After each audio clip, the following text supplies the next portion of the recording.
को बड़ी खबर देना चाहता हूं कि रात गए जो इंडिया ने एक चीन से बड़ी टक्कर लेने की कोशिश की है और उसने खतरनाक मिसाइल का तजर्बा किया है। मैं इसको चीन के हवाले से बात इसलिए कर रहा हूं कि जो इंडियन मीडिया इस वक्त रिपोर्टिंग कर रहा है, इंडियन मीडिया कह रहा है कि हमने चीन के खिलाफ डेटर ली है, हमने चीन को बड़ा मैसेज कन्वे किया है। मैं आपके सामने कुछ हेडलाइन जरूर आज रखूंगा जो इंडियन मीडिया ने चलाई हैं।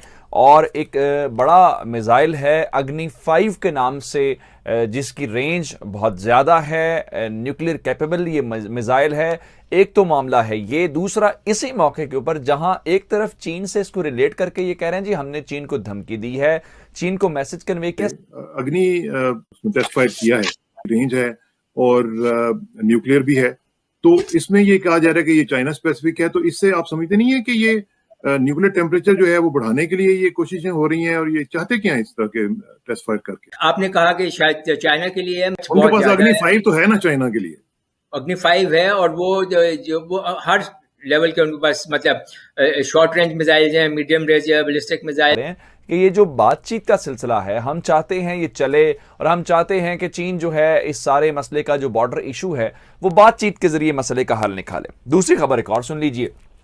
इंडियन जो ईस्टर्न है उसके चीफ ने पाकिस्तान को बड़ी धमकी दी है, और धमकी भी बड़ी मज़ाक़ खेज़ है कि कश्मीर को लेके उन्होंने कहा जी ये जो पाकिस्तान का आज़ाद कश्मीर है और जो गिलगित बल्तिस्तान का इलाका है ये हमारा इलाका है और हमने इसको वापस शामिल करना है, एक मिशन है, हम ऐसा कुछ करने जा रहे हैं कि आप देखें हमारा फ्यूचर प्लान क्या है। ये एक दो बातें देख लें कि ये कैनिस्टराइज्ड है, यानी कि कैनिस्टर के अंदर, और इसमें कंपोजिट मटेरियल्स इस्तेमाल किए गए हैं, नया प्रोपल्शन सिस्टम है, नए प्रोपेलेंट्स हैं इसके अंदर, it is ready to fire, हर चीज तैयार है उसके अंदर।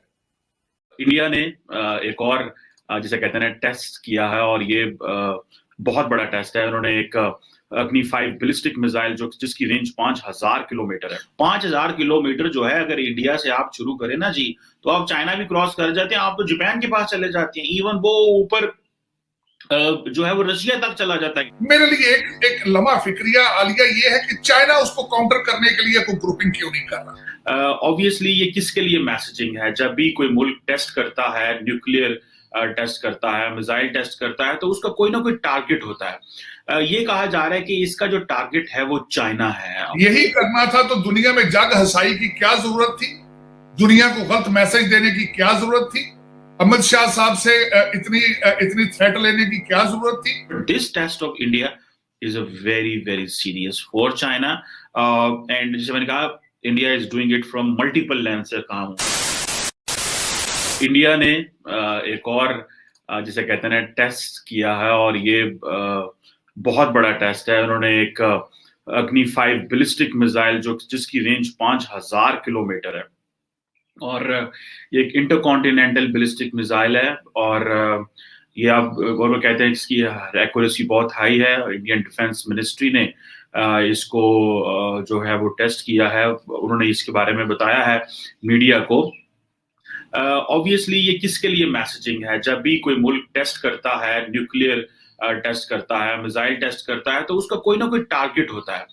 ये कहा जा रहा है कि इसका जो टारगेट है वो चाइना है, और क्योंकि चाइना बहुत बड़ा मुल्क है, और पाकिस्तान के हवाले से तो इंडिया को उस तरह जरूरत नहीं है, क्योंकि उन्होंने पहले बहुत सारे जो टेस्ट किए हुए हैं, लेकिन ये चाइना के हवाले से है। और जो LAC के ऊपर सिचुएशन है के साथ, इसी अग्नि 5 के साथ साथ इंडिया जो है उसने एक एक्सक्लूसिव क्लब जो है वो कंट्रीज का ज्वाइन कर लिया है, जिसमें China, America, Russia, Britain, France जो है ममालिक हैं। सो ये नॉर्मली एक बड़ी डेवलपमेंट है इंडिया के हवाले से अगर देखा जाए, क्योंकि इंडिया को अब एक प्रेस्टिजियस क्लब में वो चला गया है इसकी वजह से। अच्छा, मजे की बात यह है कि इस टेस्ट में वो कह रहे हैं कि जी जो मिनिस्ट्री ऑफ डिफेंस की स्टेटमेंट है कि जी इंडिया की जो स्टेटेड पॉलिसी है credible minimum deterrence. Credible minimum deterrence यही होती है दोस्तों कि हम एक वो थ्रेशोल्ड किसी को क्रॉस नहीं करने देंगे, और जो क्रेडिबल मिनिमम डेटरेंस है इससे मुराद यह है कि हम तब तक शायद यूज नहीं करेंगे जब तक अगला शायद यूज ना करे। हालांकि पाकिस्तान भी यही कहता है, लेकिन पाकिस्तान की जो न्यूक्लियर डॉक्ट्रिन है वो फर्स्ट यूज की है, इंडिया की नो फर्स्ट यूज है। कि इंडिया ने ये क्यों जो है वो टेस्ट किया, और ये क्यों इस चीज में गया कि जी हमें इस तरह का टेस्ट करना चाहिए, या ये जो चीज है ये क्यों की जाती है। देखिए, इसमें बहुत सारे फैक्टर्स होते हैं। अगर एक सवाल किया जाता है कि चाइना के लिए, तो किया चाइना, अब आपको पता है हाइपरसोनिक मिसाइल्स के रेस में है, क्योंकि इंडिया भी है। रिसेंटली एक यूएस कांग्रेस की रिपोर्ट भी आई है। अब देखना यह है कि बहुत सारे ममालिक के बहुत सारे मसले होते हैं। मुझे ऐसे लग रहा है ये जो अग्नि 5 मिसाइल है, ये प्रेस्टीज फैक्टर भी है इंडिया के लिए और सिक्योरिटी फैक्टर भी है। इसमें जो नेशनल सेल्फ इमेज होता है एक स्टेट का इमेज होता है कि भाई देखिए, we can make it, we can do it, we have the power to do it. चांद पे जाना है, हमने मार्स पे जाना है, हमने ये करना है। जैसे यूएई कह रहा है कि जी हम मार्स पे जा रहे हैं, इंडिया कह रहा है जी हम चांद पे जाना चाह रहे हैं। ये जो एक एस्पिरेशन है, ये एक नेशनल सेल्फ इमेज, या जिसे इमेज कहते हैं, ये वो है। लेकिन इसके साथ साथ ये this is also about security. हम ये नहीं कह सकते कि ये security, and then you also want to show your technological capability भी आप बताना चाह रहे हैं। अब देखें कि बहुत सारे इस वक्त दुनिया में 44 ममालिक ऐसे हैं मेरा ख्याल है जिनके पास जो कैपेबिलिटी है कि वो न्यूक्लियर कैपेबिलिटी रखते हैं, नॉट इन टर्म्स के वो वेपन्स बना सकते हैं, लेकिन वो जो एक सिविल न्यूक्लियर जो टेक्नोलॉजी है वो रखते हैं। और मजे की बात है कि ये इंडिया को भी अमेरिका ने ऑफर की, और जिस तरह ऑफर की 2006, 7, 8 में आप चले जाएं तो वो जो वक्त था वो पाकिस्तान के लिए बड़ा मुश्किल था, क्योंकि पाकिस्तान को अमेरिका ने बाईपास कर दिया।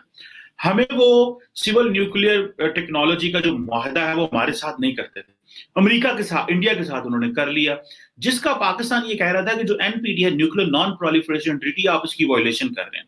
पाकिस्तान पे वो इल्जाम लगाते थे जी आपका तो न्यूक्लियर प्रोग्राम सेफ हैंड्स में नहीं है। अब्दुल कदीर वाला वाकया हो चुका था, फिर टेररिज्म बड़ी राइज पे थी, तो वो और एंगल से देख रहे थे पाकिस्तान को, वो बिल्कुल एक और एंगल से देख रहे थे कि भाई इनको तो नहीं देना ही नहीं है ना, जो मर्जी कर ले पाकिस्तान, इनको नहीं देना। फिर अगर पाकिस्तान के किसी भी एरिया से अगर हम मैक्सिमम टारगेट करें तो दैट गोज 2750 किलोमीटर।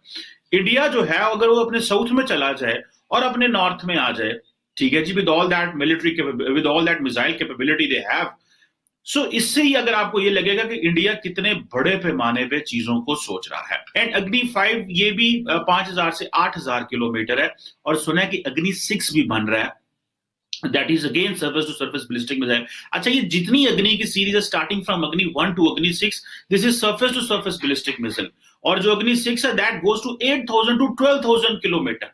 अब आप इमेजिन कर लेंगे that goes beyond China. So it means कि ये जो एक किसी नेशन की वो जो एक स्पिरिट है, they are looking into the कि हमें आगे जाना है, वो they are thinking in a different way. अच्छा, उसमें जारी बात है कि स्टार्टिंग आप अगर 10,000 किलोमीटर तक आप जा रहे हैं, 5,000 किलोमीटर जो है अगर इंडिया से आप शुरू करें ना जी, तो आप चाइना भी क्रॉस कर जाते हैं, आप तो जापान के पास चले जाते हैं, इवन वो ऊपर जो है वो रशिया तक चला जाता है इंडिया, ठीक है जी, आर्कटिक ओशन तक चला जाता है इंडिया। और ये जो चीज है ये obviously it's a challenge. 3,000 kilometre तक तो बड़े आराम से चाइना में चले गए, 2,000 भी बॉर्डर लगता है ना जी, तो जल्दी से वो 60 किलोमीटर वाला जो है वो अस्त्रा वो भी जा सकता है इंडिया चाइना के अंदर। लेकिन ये आप देखें अगर 5,000 किलोमीटर वाला है तो it covers all the spectrums, और हम तो बिल्कुल उनकी रेंज में। So technically this is all about China, ये चाइना की बात कर रहे हैं। Pakistan is out of it because जैसे मैंने पहले कहा था आपको कि वो जो मिसाइल बना रहे हैं जो उनके पास ऑलरेडी है, हम तो उनकी रेंज में है। सो के 2 क्वाड बने, एक पहला क्वाड था जिसमें इंडिया, अमेरिका और जापान और ऑस्ट्रेलिया था, लेकिन दूसरा क्वाड बना इजराइल का, दुबई का, यूएई का, और उसके बाद इंडिया और अमेरिका। मेरे लिए एक लम्हा फिक्रिया आलिया ये है कि चाइना उसको काउंटर करने के लिए कोई ग्रुपिंग क्यों नहीं कर रहा, ये एक लम्हा फिक्रिया है। पाकिस्तान भी उस ग्रुपिंग का हिस्सा होना चाहिए मेरे ख्याल में। ऐसे बैठे रहने से तो बिल्कुल हालात निकलते जाएंगे, और उस पिछले क्वाड की वजह से मैं एक और जो मेरी नजर में 2-4 चीजें पाकिस्तानी मीडिया ने बिल्कुल नजरअंदाज की, जो अच्छी बात नहीं है। एक तो अमित शाह की जो स्टेटमेंट थी उसको आपने नजरअंदाज किया, दूसरी बैक स्टैबिंग जो है वो यूएई ने की है दुबई जाके कश्मीर में इंफ्रास्ट्रक्चर बिल्ड करने की, इसको भी आपके मीडिया ने बिल्कुल नहीं उठाया। आपके अंदर इस वक्त टीएलपी और DGISI की वजह से मेरा ख्याल में और महंगाई की वजह से आप जो है वो बिल्कुल ही आपके इंटरनल मैटर्स ठीक हो तो फिर एक्सटर्नल मैटर्स पे तवज्जो जाती है। इंटरनल मैटर्स का तो आप हाल देख लीजिए ना, खैर अल्लाह अल्लाह करके DGISI का जो मामला है वही हुआ, वही जो एक नाम था उसी को अब फाइनल कर लिया गया और वो 20 तक जनरल फैज रहेंगे और उसके बाद जो है वो उनकी यही करना था। तो दुनिया में जग हसाई की क्या जरूरत थी, दुनिया को गलत मैसेज देने की क्या जरूरत थी, अमित शाह साहब से इतनी थ्रेट लेने की क्या जरूरत थी। मेरे लिए आज बिल्कुल अभी तक मुझे समझ नहीं आई कि इससे वो कहते किसने क्या हासिल किया, मुझे नहीं पता। मुझे जो जाती तौर पे लगता है यहाँ बैठ के कि शायद लोगों की महंगाई से तवज्जो हटाने के लिए खबरें क्रिएट की जा रही हैं या एक कोई ऐसा प्लानिंग हो रही है, लेकिन they are failing in it. जो कुछ भी कर रहे हैं, जो कुछ भी इसकी रीजन होगी, but they are failing in it. कौम बिल्कुल इस वक्त नर्वस और नम हो चुकी है कुछ महंगाई और आपकी। देखें, मुझे मैं यहाँ पे हवाला जरूर देना चाहूंगा आपके देखने वालों को। मुझे जावेद चौधरी साहब का आर्टिकल बड़ा अच्छा लगा अगले दिन, मैं ह्यूज फैन ऑफ हिम, लेकिन उन्होंने अगले दिन कंपैरिजन अपने आर्टिकल में किया करप्ट गवर्नमेंट्स का और बेवकूफ नाअहल अनक्वालिफाइड गवर्नमेंट, और उन्होंने बिल्कुल उसमें अच्छे दलाइल दिए। उन्होंने कहा जो करप्ट गवर्नमेंट्स थी पिछली दो, वो आज के नाअहल और बेवकूफ जो स्टेप्स हैं पॉलिसी से अच्छी थी।